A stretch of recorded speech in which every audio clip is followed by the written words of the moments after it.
Hi అండి. Welcome to my channel. ఈరోజు వీడియోలో ఆంధ్ర స్పెషల్ గుత్తి వంకాయని చూద్దామండి. ఈ కర్రీ చపాతీలోకి, రైస్లోకి, అలాగే పులావ్లోకి కూడా చాలా బాగుంటుందండి. ముందుగా అర కేజీ వంకాయలకి 3 పెద్ద సైజు ఉల్లిపాయలు తీసుకునే విధంగా పేస్ట్ చేసుకోవాలండి. ఇందులో తగినంత ఉప్పు, పావు టీ స్పూన్ పసుపు, 2 టీ స్పూన్ల కారం వేసుకొని కలుపుకోవాలి. ఇందులోకి మసాలా పేస్ట్ని కూడా వేసుకోవాలండి. 1 టేబుల్ స్పూన్ వేసుకోవాలి. మొత్తం మనం వేసినవన్నీ కలిసేలా కలుపుకొని పక్కన పెట్టుకోవాలి. ఇప్పుడు తాజా వంకాయల్ని కట్ చేసుకోవాలండి. కట్ చేసి వాటర్లో వేసుకోవాలి.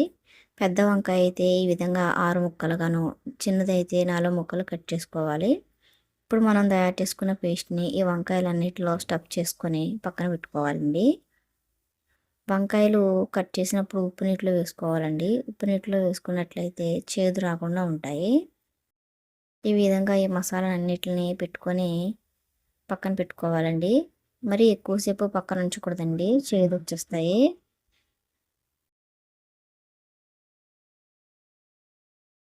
ఈ విధంగా అన్నీ పెట్టుకున్న తర్వాత మిగిలిన పేస్ట్ని పక్కన ఉంచుకోవాలి. ఇప్పుడు కడాయిలో 2 టేబుల్ స్పూన్ ఆయిల్ వేసుకొని మనం ముందుగా మిగిలిన పేస్ట్ని వేసుకొని ఫ్రై చేసుకోవాలండి. ఇందులోనే 2 రెమ్మల కరివేపాకు కూడా వేసుకోవాలి.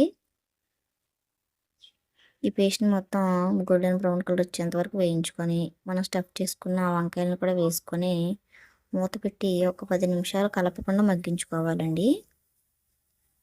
వంకాయలు వేసిన తర్వాత కలపకూడదండి. వంకాయలు లేతగా ఉండటం వల్ల మొత్తం కలిసిపోతాయి.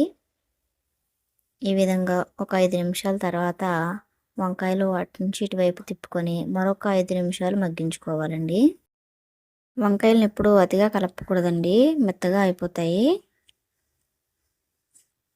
మరో 5 నిమిషాల తర్వాత ఇందులో గ్లాస్ వాటర్ వేసుకొని కదపకుండా ఉడికించుకోవాలండి. మరి వాటర్ ఎక్కువగా వేయకూడదండి. ఇందులోనే కొత్తిమీర కూడా వేసుకొని కూర దగ్గర పడేంత వరకు ఉడికించుకోవాలి. గరిటె పెట్టి మరీ అతిగా కలపకూడదండి. అంతేనండి, ఒక 10 నిమిషాలు ఉడికించుకుంటే మన రుచికరమైన గుత్తి వంకాయ కూర రెడీ అయిపోతుంది. మా వీడియోస్ కనుక మీకు నచ్చినట్లయితే మా ఛానల్ని సబ్స్క్రైబ్ చేసుకొని మీ ఫ్రెండ్స్ అండ్ ఫ్యామిలీ మెంబర్స్కి మా వీడియోస్ని షేర్ చేయండి. Thank you for watching.